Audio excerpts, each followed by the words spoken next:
Mag-withdraw ako ngayon sa ating Bolo app. Meron tayong 131,000 na diamond. Ay, withdrawin na natin yan.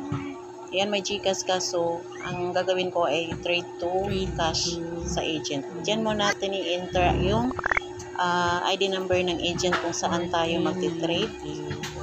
Ayan siya. Tapos, sa GCash kasi malaki ang kaltas. Kaya dito na lang. Mas mabilis pa. And enter natin yung ating 100,000 kung magkano yung ating iti-trade doon. 100,000. Ayan na siya guys. Tapos bago yan, i-okay natin. Pero bago natin i-okay, kailangan i-screenshot muna natin. Kasi yun yung i-send natin na pruweba doon sa agent.